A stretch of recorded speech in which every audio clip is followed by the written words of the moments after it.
J'ai demandé en urgence, donc en référé liberté, que l'on mette un terme, donc qu'on suspende une décision, donc l'arrêté du maire de Nice, qui est attentatoire à la liberté d'aller et venir, à la liberté individuelle des gens, dans la mesure où elle est manifestement illégale. En tout cas selon moi. Nous sommes encore dans un pays où en principe il existe les libertés fondamentales, la liberté d'aller et venir en est une, et le respect de la liberté individuelle en est une autre. Et donc à partir du moment où on vous interdit d'aller ici ou là, où on vous impose des contraintes qui ne sont pas prévues par la loi, évidemment on viole cette liberté fondamentale. Quand on lit l'arrêté du maire de Nice, on est confondu par la rédaction de cet arrêté où on a affaire, je dirais, à une rédaction de 6e où on nous dit qu'effectivement, oui, la ville de Nice est située à côté de l'Italie, que la ville de Nice comporte un vieux quartier, que la ville de Nice comporte un aéroport, qu'elle accueille des touristes en temps ordinaire en nombre conséquent. Et l'aéroport aussi, mais ça n'est pas le cas actuellement. Mais il n'y a rien sur l'exigence sanitaire et les problèmes particuliers de la ville de Nice en matière sanitaire et par rapport au virus.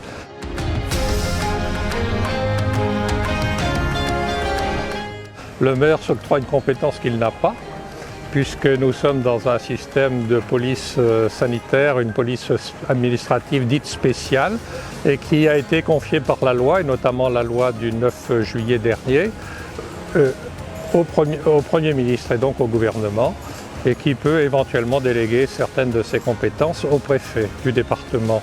Donc c'est l'État qui investit, qui organise et qui gère cette affaire-là.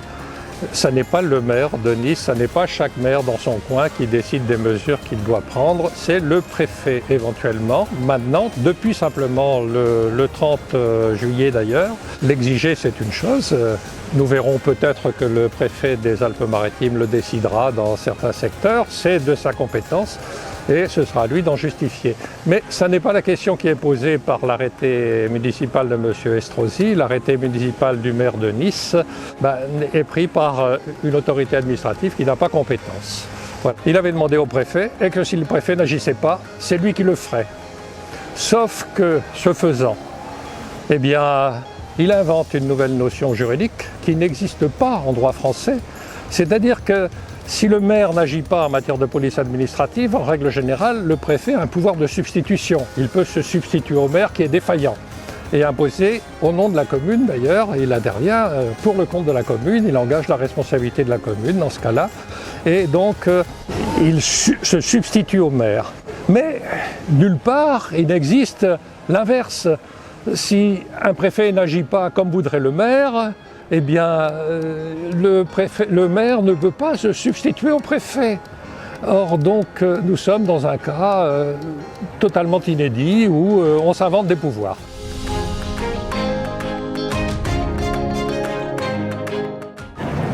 Je ne suis pas celui qui va statuer, voilà. Il y a donc, je pense que sur le plan de la violation d'une liberté fondamentale, elle me paraît absolument manifeste. Après, il y a l'urgence. Eh bien, si on ne retient pas d'urgence là, parce que la violation d'une liberté fondamentale, à mon avis, il y a une urgence, dans la mesure où l'urgence contraire n'est pas démontrée, justement.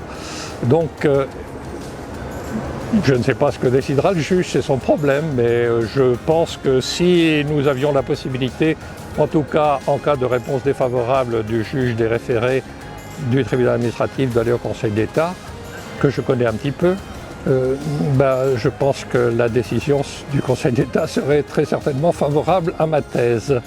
Cela dit, la manière dont M. Estrosi s'y prend, qui consiste à faire un arrêté pour 7 jours, eh bien évidemment, prive le justiciable de l'accès au juge.